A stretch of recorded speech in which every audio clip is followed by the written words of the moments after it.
Hello and welcome to this general election debate for candidates for Congressional District 5, representing much of the East Valley, including Apache Junction, Gilbert, Santan Valley, and parts of Chandler, Mesa, and Queen Creek.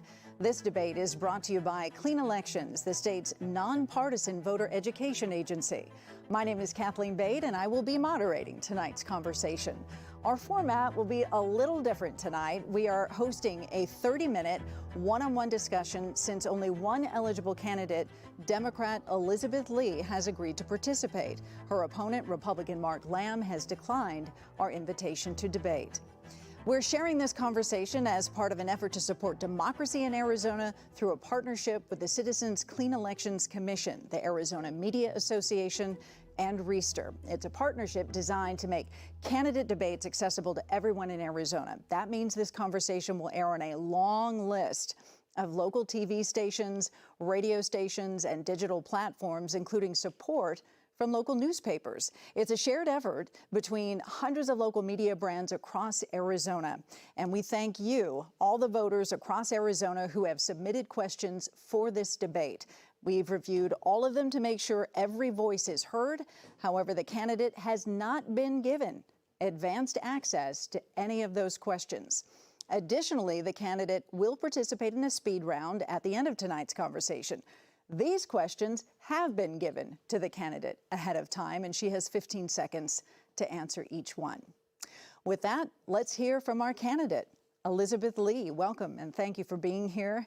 To start, you have 1 minute for your opening statement. Kathleen, thank you so much for having me. As you pointed out, I am indeed the only one standing on this stage tonight. And in the infamous words of my opponent from this very stage, if those other folks aren't here tonight, you can't expect them to show up for you in D.C. I am Elizabeth Lee. I am a nurse and a mom. I'm an Arizonan by choice. Arizona offered my husband and I of almost 16 years our American dream here, with a booming economy and a community that offered the state the safety and the stability that we were looking for. And I am showing up and standing up for the people of Arizona's 5th District because we all are tired of skyrocketing prices that are being used to trample our constitutional rights, to fund wars we have no way out of, and to line the pocket of billionaires who care far more about surveillance and data centers than they do the American worker. Well, Elizabeth, thank you. Let's go ahead and dive right in then. Since you mentioned that your opponent declined our invitation tonight, this is your opportunity to put his platform under the microscope. As you know, Mark Lamb is not a career politician. He is a former county sheriff. So when you look at his background in law enforcement and also at his approach to governance, what are your sharpest differences and sharpest disagreements? You know, the sharpest difference between my opponent and I is that as a nurse, I'm bound to certain code of ethics to my patients to do no harm to them. And unfortunately, my opponent has had quite a slurry of allegations against him, including misappropriating commissary funds from families inside the jail and using that money for weapons instead of improperly filing his financials for a nonprofit that he had. And again, not showing up tonight says a lot for what you'll get out of Mark Lamb. And I think there are very legitimate concerns that people have and that people should have the ability to have answered.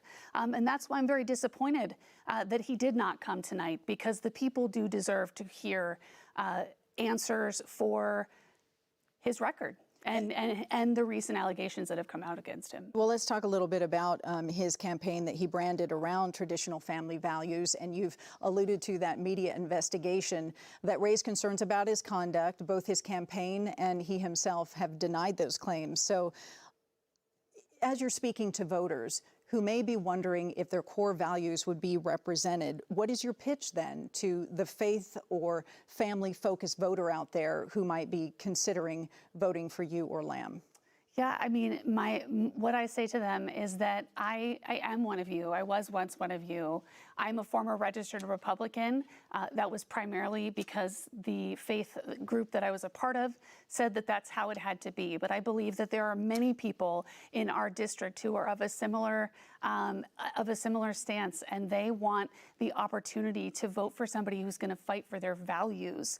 You don't have to agree with me on everything to expect me to show up and to tell the truth. And I'm not asking people to change parties or to agree with 100% of my platform. I'm asking people to expect more from their elected representatives.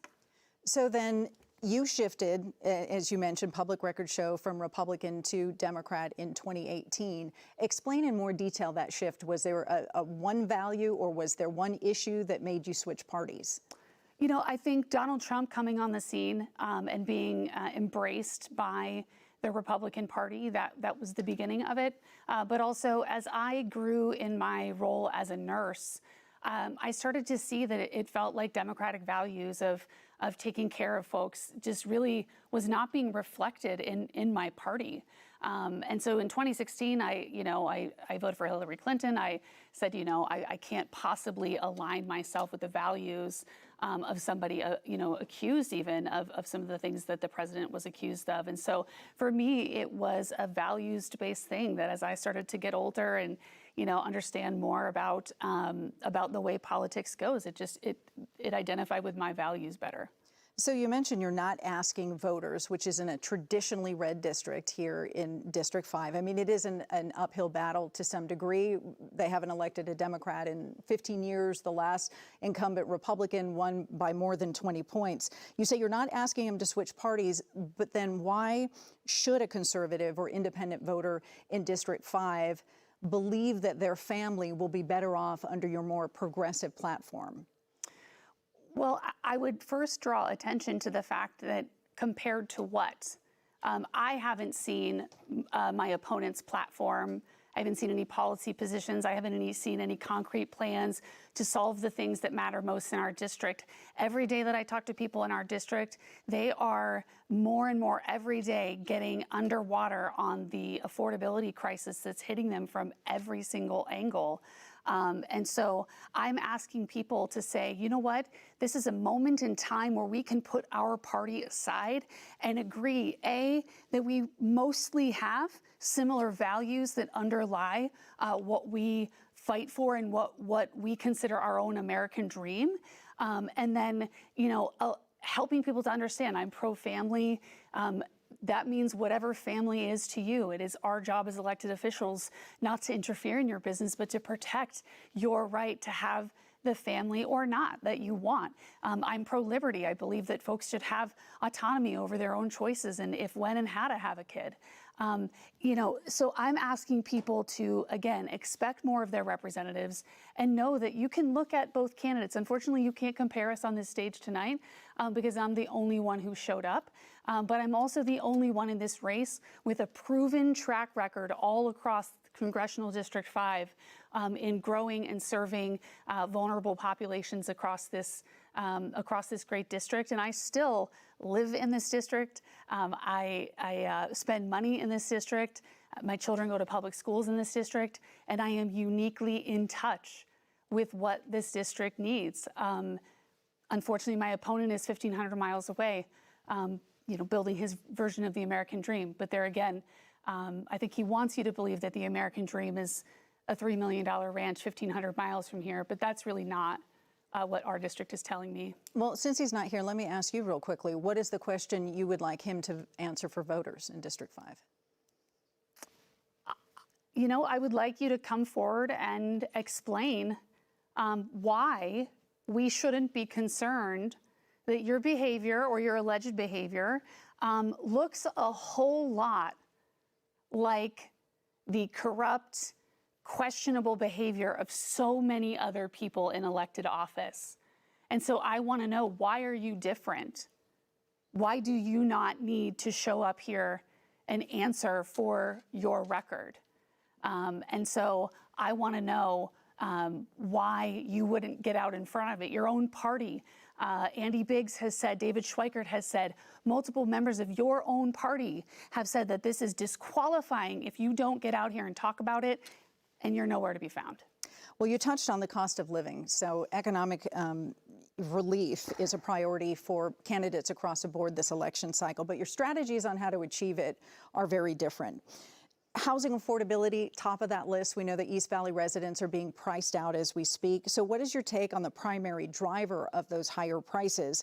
And what is the single most effective action you believe that Congress could take now that would lead to, in the next 2 years of your term, more affordable, not just buying a home, but also renting? No, absolutely. Right now, over half of renters in CD5 are paying more than 30% a month on their housing bill. Economists say that we should not be spending more than 30% of our dollars there. But we also have to take back the widespread corporate ownership of single-family homes, because right now the corporate manipulation of these single-family homes, where they buy them up, they flip them, jack the price up, and then, you know, families have less opportunities for housing to choose from. And then finally, I would say that we have to get real about, like I mentioned, that 30% number. We have to get real about what people can actually afford. Across my district in CD5, we have a lot of apartment buildings popping up. And I'm excited for that in many ways because of the type of population that we have in our district. But it also worries me that on a normal wage, most people can't afford the monthly rent at these places, and it's only going up. So what federal mechanisms would you use to try and control all that? Yeah, like I said, I mean, I think we need a buyback program to incentivize corporations to sell the single-family home stock that they have back into the market, and get some sort of tax break for doing so. But it would allow us to recapture a lot of the market. And then, like I said, we have to have plans to build housing that people can afford, and that means smaller footprints. That means less luxury. That means more everyday houses that folks can afford.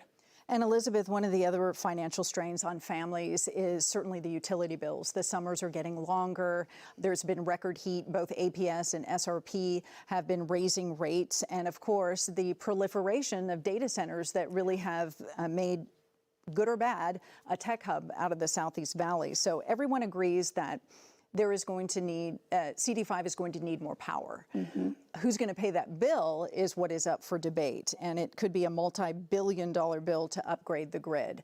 So what is your plan, if elected, how you would meet those power needs but not stick CD5 residents with the bill when they already are being squeezed on those utility bills as is? No, absolutely. I mean, we are, like I said, we are at a collision of multiple different affordability crises. And so we don't have money to blow on resources that we don't have. I think that the data center problem really underlies something that we've been seeing across the district. We saw it in Chandler in the fall when developers came in from New York City with great grand plans of exactly how this was going to be the best thing for Chandler and have basically no environmental impact until you unravel it all, and you realize that that's just simply not true. I sat through a hearing today, a Board of Supervisors meeting over the same topic out in Pinal County. And when we have these affordability crises, we have a documented drought. Why on earth would we give our most precious resource, our water, away to corporations? Corporations are using publicly sourced information from all of humanity to develop their AI models and then cut jobs. So in my view, why on earth we are willing to give our water and and not charge these corporations at a higher utility rate for the overall draw that they take on the system? I think that those are just two failures that we got to catch up with. Well, let's stick with data centers since you brought it up. I know that you organized a neighborhood action to block a data center going into Chandler because you were concerned about the resource of water. So let's start with the new federal plan that was just announced. Arizona taking a big hit, the largest one in the country, being asked to cut back its allocation from the Colorado River some 31%. First of all, your reaction to that framework, is it fair to Arizona? You know, I think that the overall final number was better than it could have been. And I think that there is no more kicking this can down the field, Kathleen. There's just not. So we haven't been responsible stewards entirely of our water supply, over the past couple of decades. And that means that people are going to have to be uncomfortable. And so, I agreed with the governor that, that the cuts that they were at one time proposing were higher than what we ultimately ended up with.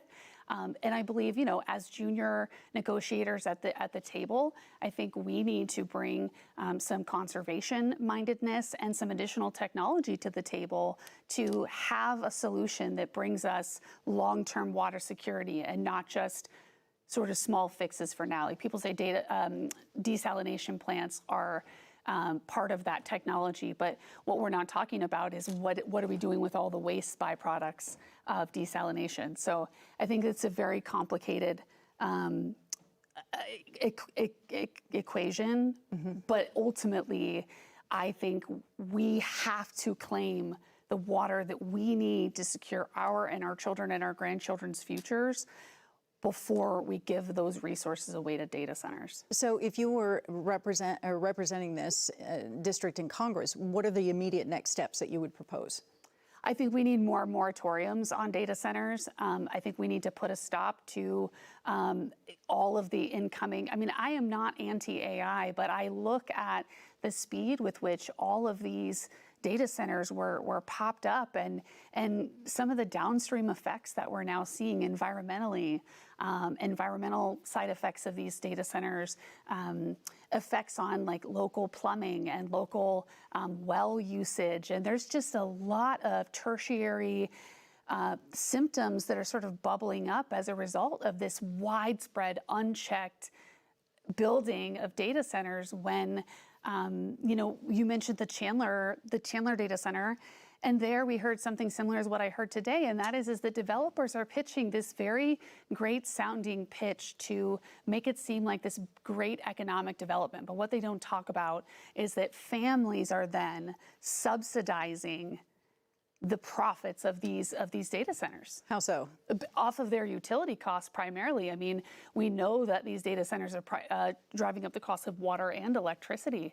And again, when we are being crippled right now by an affordability crisis, the last thing we should be doing is giving our resources away to billionaires.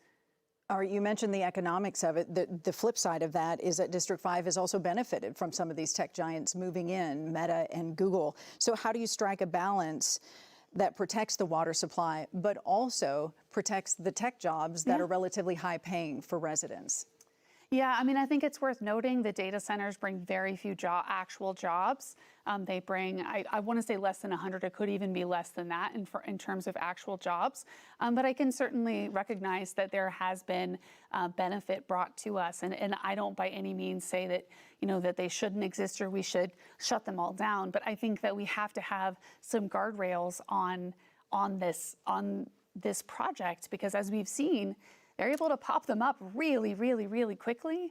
And some of the really terrible negative side effects are just now becoming more known. If we keep building them, we're going to have even more crises to solve rather than pausing and really coming to understanding with engineers, with geologists, with, hydrogeologists, what is the right, recipe for the number of data centers that we think that this area can handle based on population, based on water reserves, based on all of those things. What can the community weather, and how do we make sure that the community isn't asked to subsidize it? Well, and big tech, of course, isn't the only major water consumer. Home building consumes a lot of water, as well as agriculture. And you've stated out on the stump that you believe that one of the ways of bringing down the pricing of housing is to increase the housing supply. How do you reconcile the two positions that you want stricter water limits on groundwater that I've heard you say, and also you have the goal of increasing the housing supply to bring costs down?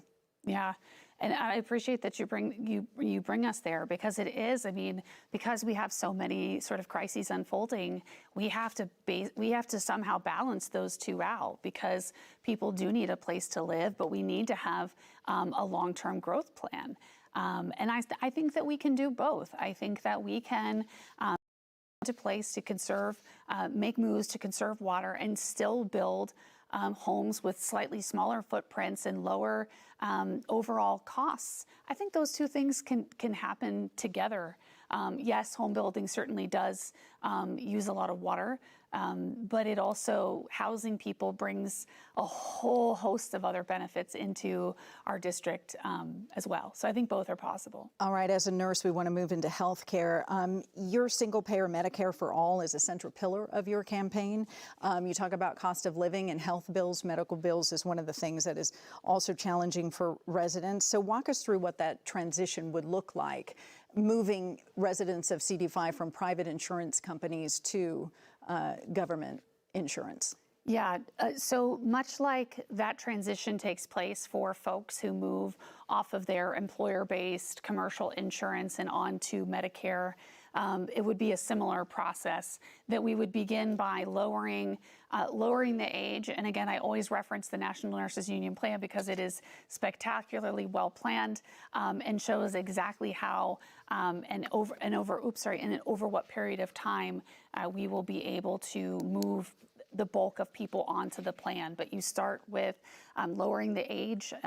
You start with expanding people's ability to get on if they meet certain income requirements.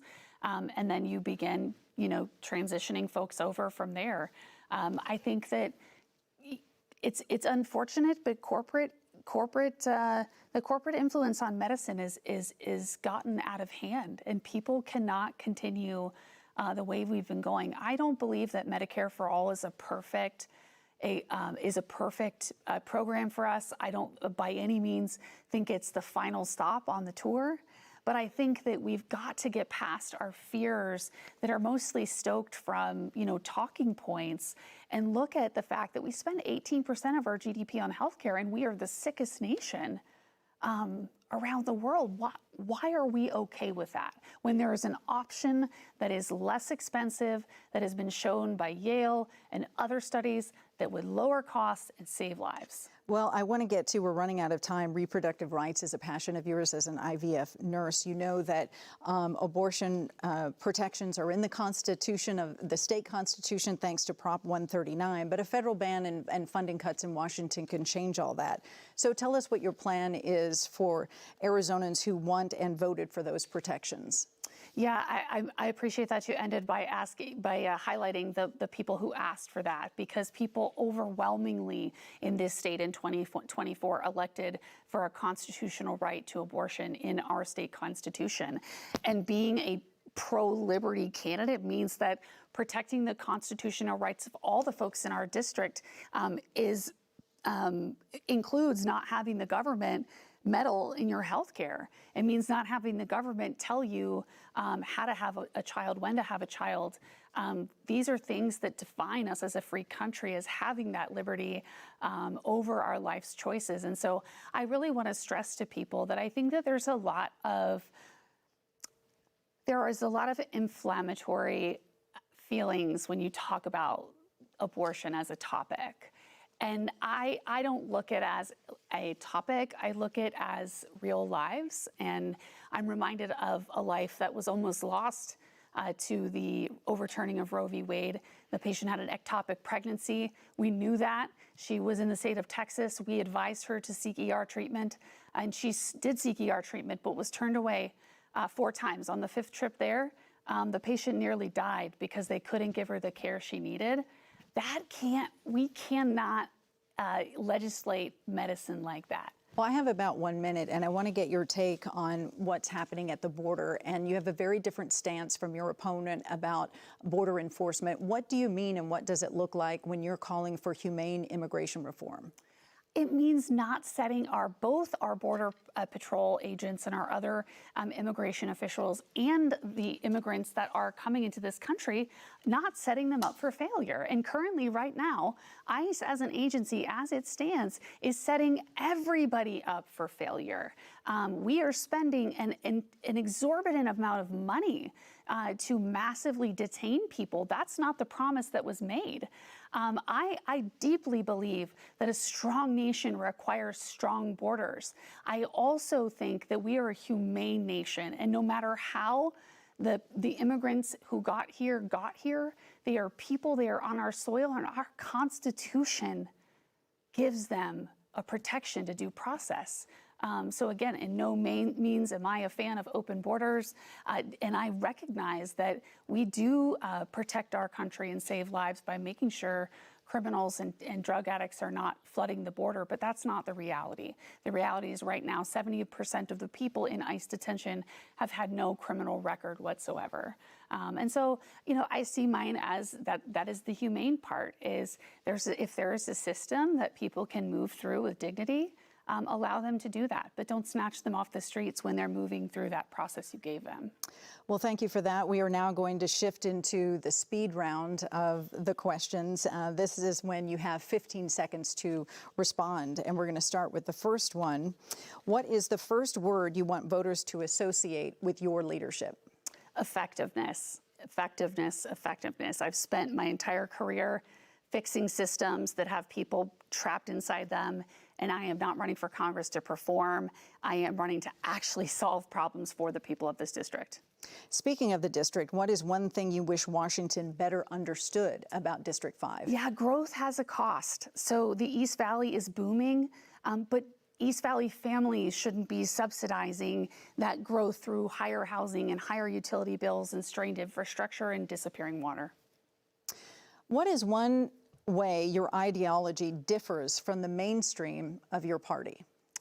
You know, when I think about ideology, I think about wanting to chart a new path forward for Democrats, a path forward that leans into our values as our driving force, and one that has a willingness to truly come to the table, willing to listen to the other side. And speaking of that, what is the one issue you are prepared to work across the aisle to address? Hands down, healthcare affordability. When you get a medical bill, they don't decide if you're a Republican or a Democrat what type of bill you're going to get. And I am willing to work with anyone and everyone who is committed to lowering drug prices and expanding access and making sure that our insurance companies aren't the ones practicing medicine. All right, and real quickly, your closing statement. We're just about 1 minute out. Okay, yeah, no, to close, I want to just say that no matter what side of the aisle that you are on, I am committed to fighting for our shared values. Our American dream is at stake. And so I hear you and I see you when you tell me across this district that you're suffering and you're having a hard time affording your life. If you don't like the direction that this country is going, vote for change, vote for me. If you don't like the job that I do for you, you can fire me in 2 years. And if you have major reservations about voting for a Democrat, that's okay. Reach out to us. Let's talk. I guarantee we have more in common than you think. Elizabeth, thank you so much for your time. And that is all our time with this one-on-one conversation with Elizabeth Lee. On behalf of our partners at Clean Elections, the Arizona Media Association, and Reister and Sneaky Beak Studios, good night. Thank you.